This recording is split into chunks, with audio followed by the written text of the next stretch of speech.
We've got a disturbing Fox News alert to share with you right now. 2 U.S. troops are dead. Another insider attack in Afghanistan. The killer, an Afghan police officer who opened fire inside a police station.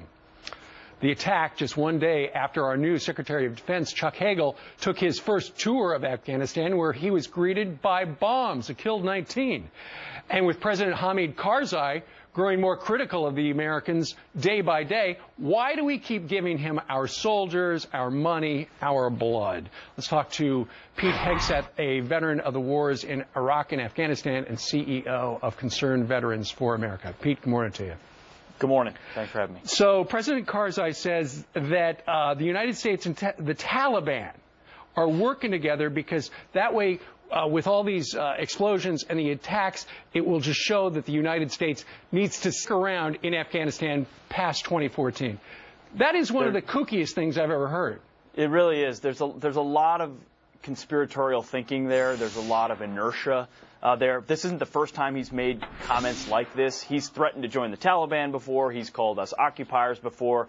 This is all part of sort of a sick and twisted negotiating strategy. One of the points of logic that he used is that, well, we're not calling the Taliban the enemy anymore, meaning the U.S. Well, that's at the request of him and many in the Afghan government. If we call the Taliban the enemy as opposed to al-Qaeda, then how do we negotiate a settlement at the end of the day? So he's picking a lot of different things and using it to try to shape a future that advances Hamid Karzai, right. Not necessarily conditions on the ground. And it has been just all about him in the past. I mean, up until 2009, he was doing a weekly video conference with George W. Bush.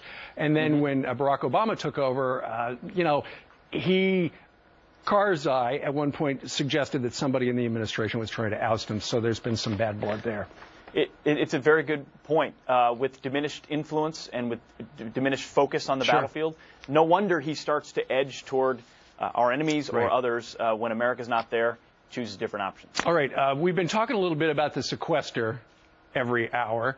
And here's something that I've gotten a number of email from people who are very upset that on Friday, the Army announced they're suspending the tuition assistance program for soldiers newly enrolled in classes because of the sequestration. This is another one of those things where there's a lot of different places you could make cuts, but they do this because it inflicts a little pain and it's going to wind up with a headline.